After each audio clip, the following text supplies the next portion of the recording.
हिंदी साहित्य सागर चैनल में आप सबका स्वागत है। मेरा नाम जंगीर सिंह है।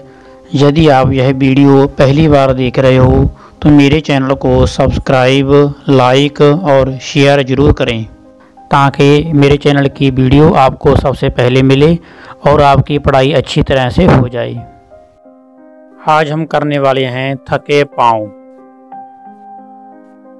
यह एक उपन्यास है, नॉवेल है और काफ़ी बड़ा है, लेकिन सबसे पहले हम सार रूप में इसे करेंगे, फिर उसके बाद इसका उद्देश्य करेंगे, फिर समीक्षा करेंगे, फिर इनका पात्र चित्रण करेंगे। उसके बाद जो हमारे पास बुक है थके पाँव, उपन्यास है, नावल है, फिर शुरू से लेकर एंड तक उसकी व्याख्या करेंगे। शुरू करते हैं थके पाँव रचना का सार। भूमिका। श्री भगवती चरण वर्मा जी का थके पाँव उपन्यास 1963 में पहली बार प्रकाशित हुआ था।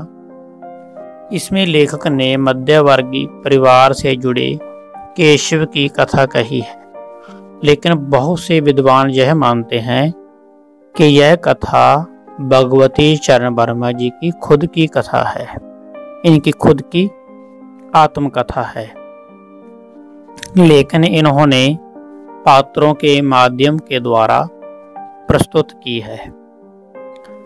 दूसरा पॉइंट है फ्लैशबैक के रूप में। उपन्यास का आरंभ केशव के थके टूटे होने से शुरू होता है। केशव जब 50 वर्ष का हो गया है, वह अपने अतीत को याद करता है। अतीत को होता है पुरानी यादें, पास्ट, जो बीत चुका समय है उसे याद करता है, और इसके बाद सारी कहानी फ्लैशबैक के रूप में ही हमारे सामने प्रस्तुत होती है। तीसरा पॉइंट है रामचंद्र के परिवार के बारे में। केशव के पिता रामचंद्र जी, क्योंकि रामचंद्र कौन है यह प्रश्न आ सकता है आपको छोटे प्रश्नों में कि रामचंद्र कौन है, उनके कितने बच्चे थे, क्या करते थे, है ना, इस प्रकार छोटे प्रश्न आ सकते हैं। तो रामचंद्र केशव के पिताजी थे, जो प्राइवेट कंपनी में 50 रुपये में महीना मासिक वेतन था उनका, काम करते थे। इनके 4 बच्चे थे, जिसमें केशव है जो सबसे बड़ा था, और उसने बीए पास की थी, और उन्होंने अपने पिता के समान ही क्लर्क की नौकरी की थी। पहले रामचंद्र जी क्लर्क की नौकरी किया करते थे, उसके बाद उनके जो पिता थे, उनके जो बेटे थे, बड़े बेटे केशव थे, उन्होंने भी अपने पिता की ही भांति क्लर्क की नौकरी ही की। अगला पॉइंट है बहन की शादी करना। केशव ने यह नौकरी मजबूरी में की, क्योंकि उसने अपना घर चलाना था, अपनी बहन की शादी करनी थी। जैसे तैसे जो कर्ज चढ़ चुका था उसे उतारना था, और उसका जो छोटा भाई रमेश था वह एक छोटा अफसर बन गया था, और वह दिल्ली में ही रहता था, तो वह कोई भी मदद उन्हें नहीं भेजता था।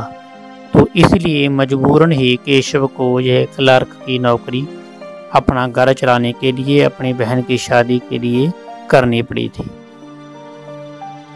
आगे है 5 नंबर पॉइंट केशव के परिवार के बारे में। धीरे धीरे केशव का खुद का परिवार भी बढ़ रहा था,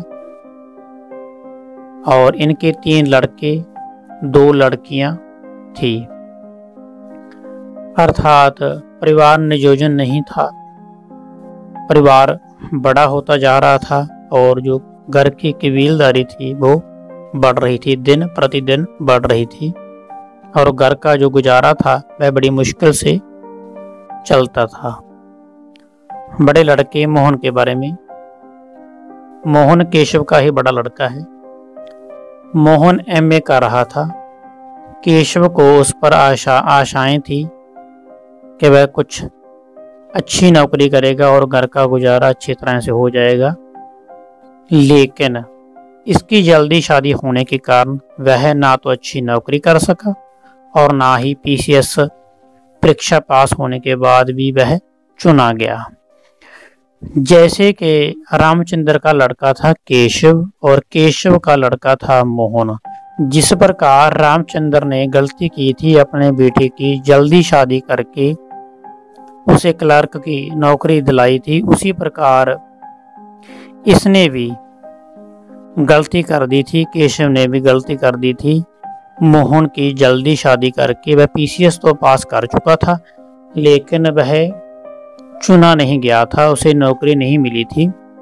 वह केशव के साथ घर गृहस्थी संभालने लगा था, लेकिन टीबी होने के कारण वह बीमार पड़ गया था, उसे बीमारी लग गई थी टीबी की। घर का जो पैसा था वह मोहन के इलाज के लिए ही लग रहा था, फिर भी ज़्यादा देर ठीक ना रह सका और घर की जो आर्थिक हालत है वह दिन प्रतिदिन बिगड़ रही थी। अंत में इसकी जो पत्नी सुशीला थी उसने एक छोटी मोटी नौकरी करके घर का गुजारा किया, घर चलाने की कोशिश की, साथ ही अपने पति मोहन का इलाज भी करवाया। आगे है केशव की बेटी माया के बारे में, क्योंकि 3 लड़के थे 2 बेटियां थी। माया को जब उसकी नंद सुधा उसकी शादी के लिए 3 बच्चों वाले डॉक्टर का रिश्ता लेकर आती है, वह घर छोड़ देती है। वह कहती है कि मैं ऐसे लड़के से शादी नहीं करूंगी जिसके पहले ही 3 बच्चे हैं, क्योंकि यह घर की मजबूरी के कारण ही उसकी शादी हो रही थी एक बड़े लड़के के साथ, लेकिन वह मना कर देती है। माया अपने घर से भाग जाती है, घर छोड़ देती है और अपने भाई के पास मुंबई चली जाती है, जो छोटी नौकरी कर रहा है, एक छोटा अफसर बन चुका है। लास्ट पॉइंट है सारांश। केशव गृहस्थी की गाड़ी खींचते खींचते थक गया था। उसका जो कमाऊ बेटा था मोहन, उसे भी नौकरी नहीं मिली थी और वह भी एक क्लर्क की नौकरी ही अपने पिता और दादा की भांति कर रहा था। दूसरा, बीमार होने के कारण, टीबी होने के कारण वह कोई काम नहीं कर रहा था, घर में ही पड़ा था और दूसरा उसके इलाज पर ही पैसे खर्च हो रहे थे। कड़ा विरोध करने पर भी मोहन की जो पत्नी है सुशीला, उसने एक छोटी सी नौकरी शुरू की 100 रुपया महीना की, साथ ही वह बच्चों को ट्यूशन भी पढ़ाया करती थी। दूसरी ओर आर्थिक तंगी के कारण केशव ने किसी से 1000 रुपये रिश्वत ले ली थी।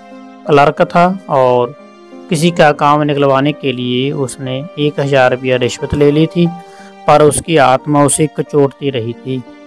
यह बात उसने अपने बॉस को बता भी दी। देखो, रिश्वत भी ले ली और साथ में अपने बॉस को बता भी दिया कि मैंने 1000 रुपया किसी से लिया है। बॉस ने उसे नौकरी से त्याग पत्र देने के लिए कहा, अर्थात उसे नौकरी से निकाल दिया, जिसे केशव ने तुरंत स्वीकार कर लिया, क्योंकि उसकी आत्मा पर बोझ था। उसे लगा था कि उसने रिश्वत लेकर कुछ गलत किया है और उसने अपना त्याग पत्र दे दिया था और नौकरी छोड़ दी थी। वर्षों बाद केशव भी बेकार हो गया था।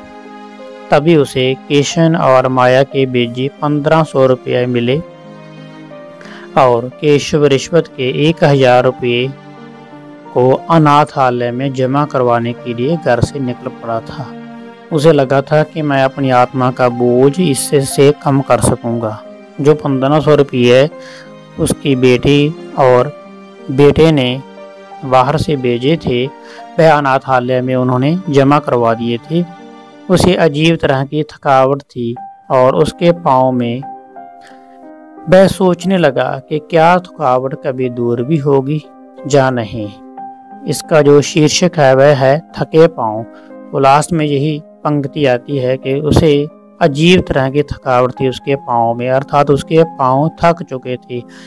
जीवन की गाड़ी, गृहस्थी की गाड़ी खींचते खींचते, चलते चलते उसके पाँव थक चुके थे। वह हार चुका था और ऐसा महसूस करता था कि जीवन में कभी उसकी यह थकावट कभी दूर भी होगी या नहीं होगी। तो आज के लिए इतना ही। कल हम करेंगे इसी उपन्यास का उद्देश्य और उसकी जो समस्याएं वह करेंगे। सही में रखने के लिए आपका आभार। बहुत बहुत धन्यवाद।